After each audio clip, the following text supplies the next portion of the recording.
Like and subscribe and click the bell icon to get new video updates. The biggest win of Cameron Smith's career came in vintage Cameron Smith fashion. He grabbed the D-stick, and he did not hesitate. Never mind the block on 14, the pull on 15, the violent smother hook on 16, the two-shot lead, the water encroaching from the left, the $3.6 million up for grabs. Cameron Smith, his blonde locks cascading over his shoulders, didn't bother asking his caddie, bald as a bowling ball, for input on that 18th tee because he didn't give a damn what he had to say. He was going to smash driver and live with the consequences. He doesn't know how to play any other way. It didn't go well, a flare into the pine straw well right of the fairway. The next shot brought disaster into play, an overly aggressive punch-out that trickled into the drink. He cannot be serious. That's the one thing he couldn't do. The crowd panicked. Smith did not, his mustached face conveying an attitude imported from the shores of Australia. No dramas, mate. Sam Pinfold, Smith's caddie, paced off the number, 58 yards, and said nothing else. I try to stay away from 60 yards and in, he said. He is a genius on and around the greens. The genius nipped a lob wedge that sunk its teeth into the pillow soft greens, flirted with a front left hole location and finished 38 inches from it. There was not a chance in the world he would miss the putt. Dead center. He hooped 10 birdies on the day, but it was his fourth bogey that clinched the biggest win of his life. A final round 66 brought him a one-shot victory over Anirban Lahiri, who failed to hole a chip that could have sent this tournament into a sixth day. I felt really comfortable on the range with my irons, Smith says, and I knew if I could somehow get it in the fairway, I felt it was mine to win from the start. I feel really comfortable on the greens around here, so I just needed to get it on the fairway, and if I could do that, then I knew I had a red-hot chance. Smith lives 10 kilometres up A1A in Jacksonville Beach. He practices on the tour-only back range at TPC Sawgrass but tries to avoid playing the course.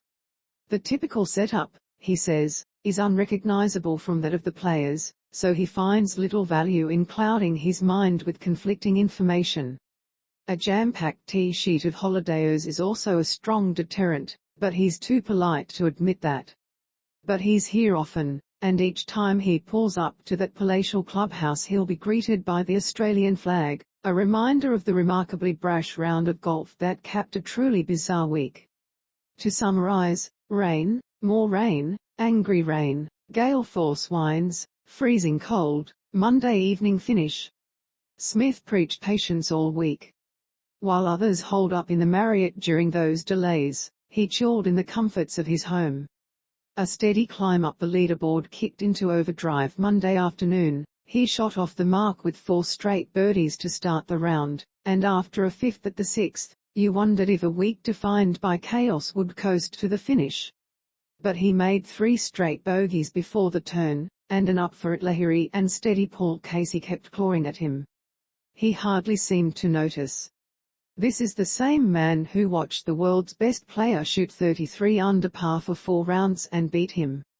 In an era increasingly characterized by course management systems and mathematically optimized strategy, Smith plays the sport's biggest tournaments with a freedom you'd expect from a tour pro screwing around with his friends on an off week, unbothered, unfettered, unrelenting.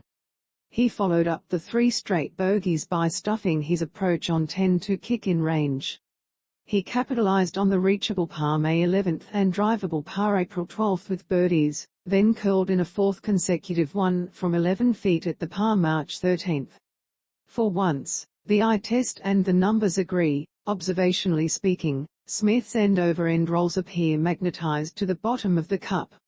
Statistically speaking, he led the field in strokes gained putting, picking up more than 4 on Sunday alone and more than 11 for the week.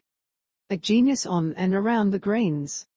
He swings the putter on plane and in sequence, says putting guru Stan Utley. He has a dead straight stroke.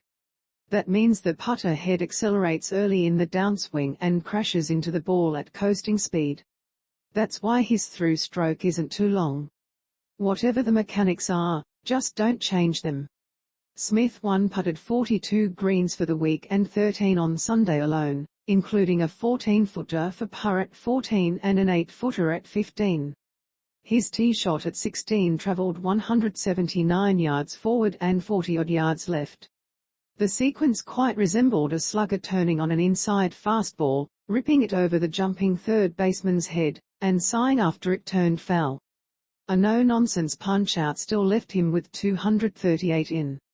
He played safely left of flag, fully confident in his ability to two-putt and preserve a